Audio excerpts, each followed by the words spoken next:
You already know what it feels like to wake up on a Monday morning with a weight in your chest before the day has even started. Not dread, exactly, something quieter than that, something closer to resignation. You go in, you do the work, you do more than the work. You cover for someone, you absorb someone's frustration, you smile through a meeting that drains something out of you that doesn't come back. And by Wednesday, you're already counting the hours until Friday. And by Friday, you're too empty to enjoy it. And the worst part is, you can't even explain why. The job isn't terrible. Some days it's fine, but something is happening to you there that isn't happening to everyone else. And there's one specific thing that's at the root of all of it, something nobody ever names, and we're going to get to exactly what that is. You've already tried explaining it. Maybe not to anyone else, but to yourself. You've run the numbers. The job pays okay, the commute is manageable. Some of your coworkers are decent, so why does it feel like you're slowly disappearing inside it? Why do you come home and need hours, sometimes the entire evening, just to feel like yourself again? There's a specific exhaustion that settles into your body after a day at work that has nothing to do with how much physical labor you did. It lives behind your eyes. It sits heavy in your shoulders. It makes the couch feel like the only safe place in the world. You already know this feeling.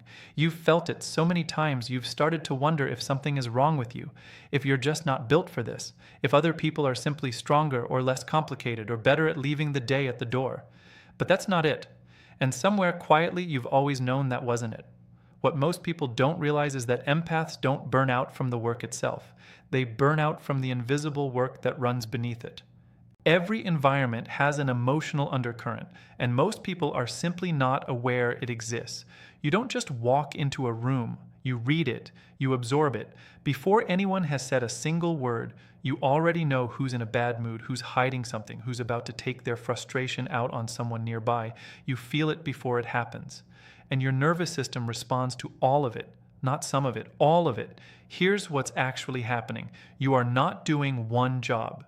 You are doing your job, and you are also emotionally processing every person in your vicinity, simultaneously, all day, without being asked, without being thanked, without even consciously choosing to. The part nobody talks about is this: that kind of processing has a cost, and the body always presents the bill. But here's what actually changes everything. It's not the workload that breaks you, it's the absence of reciprocity. You are by nature someone who gives attention, sensitivity, and energy in ways that most of the people around you are simply not capable of returning. You notice when someone is struggling and you quietly adjust. You sense when the room needs steadying and you become the steady one. You pick up the emotional slack without anyone ever asking you to, and the people around you come to rely on that, often without ever realizing they're doing it. If you've ever felt invisible in a room where you were clearly the most present person, that's why. You were pouring into the space, and the space wasn't pouring back. I want to stop here for a moment, because what I'm about to say might make you uncomfortable. The burnout you feel at work is not a signal that you're in the wrong job. It's a signal that you've been living as a resource instead of a person. Not because you're weak, not because you lack discipline, but because you were never taught that your sensitivity is a capacity, and that capacities have limits. You were taught, somewhere along the way, that you being attuned to others was simply who you were, a fixed trait, a given, and so you gave it freely, endlessly, to every room you walked into, every meeting you sat through, every coworker who needed to offload, every manager who needed someone to take the pressure quietly. You've probably noticed that the tiredness doesn't go away on weekends anymore. You've probably noticed that the idea of a new job feels hopeful for about a week, and then something in you already knows it will follow you there. That knowing is the gift buried inside the exhaustion, because it means you've stopped blaming the external thing. You're getting closer to the actual root. At the root is this: you have been paying an emotional tax that was never disclosed to you. And for a long time, you paid it because you didn't know there was any other way to exist. When you finally understand that the drain isn't coming from what's on your desk, something shifts. Not loudly, quietly, the way mornings start to feel different before you can explain why.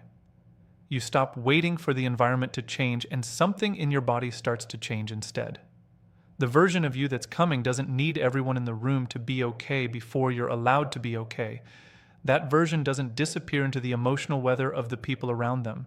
They feel it. They still feel everything. but they are no longer undone by it. Something shifts when you stop performing okayness for people who never asked how you actually were.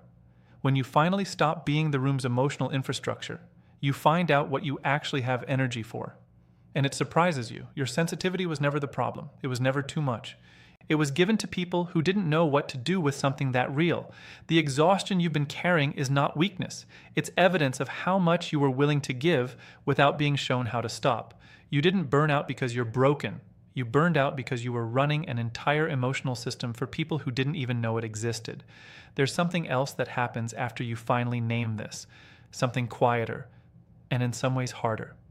Because once you see it clearly, you have to decide what to do with the seeing.